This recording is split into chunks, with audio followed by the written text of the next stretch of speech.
always want to kind of start our workouts with a little bit of breathing. So the crocodile breathing.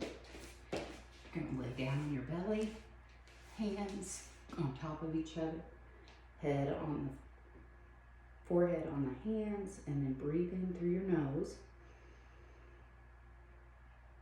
Hold for 4 seconds, and then blow out.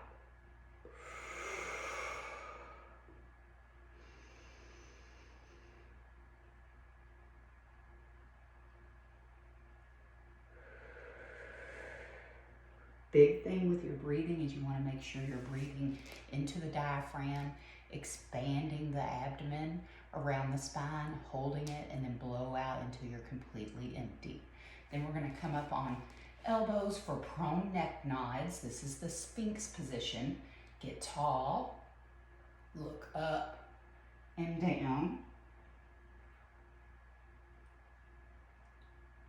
for 5 to 8, and then side to side. So you're looking for the heel of your foot, and whichever shoulder you're looking away from, it dips down a little bit.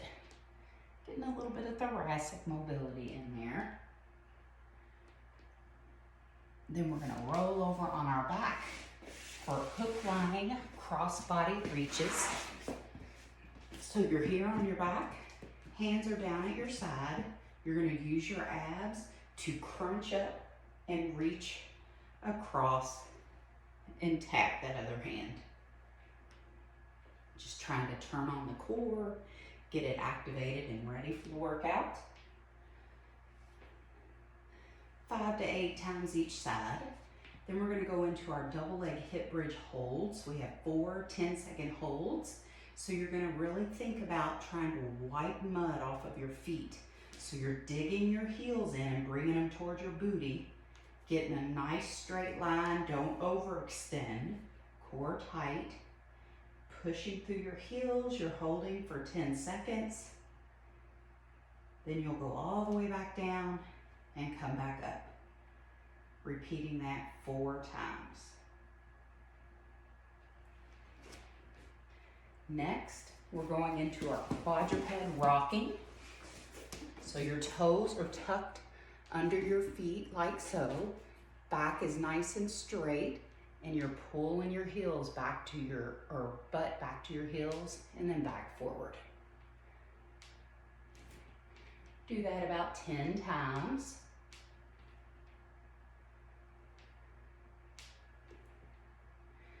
Then we have our mini band clamshells.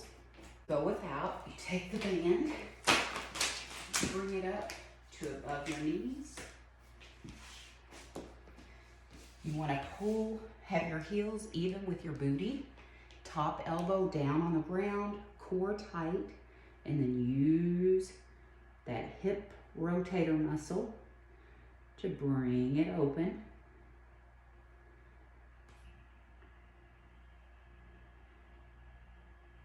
Eight times, then you're going to roll over. Same thing on the other side. Core tight, abs brought in.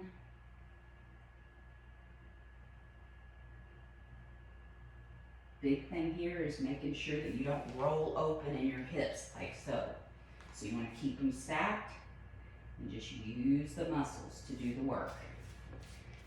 We're going to take off that band and go into a tall kneeling wall hip extension.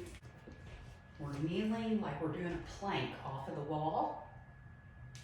Then you're going to keep your back flat, hinge your hips back to your booty, and then squeeze back up.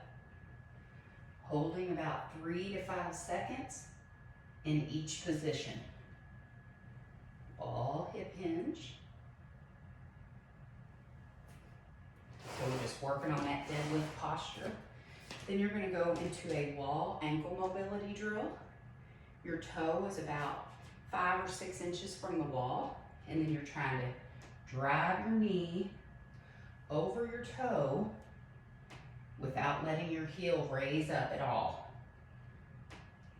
Do about 5 to 6 on each side. It's getting that ankle moving, stretching the calves a little bit.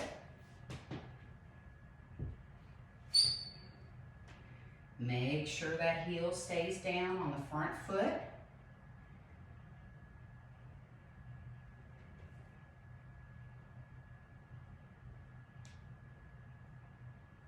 Going into our heel sit, T-spine rotation.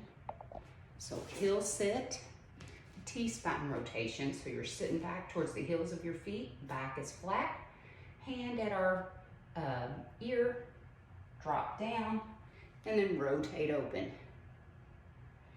For 5 to 8 a side.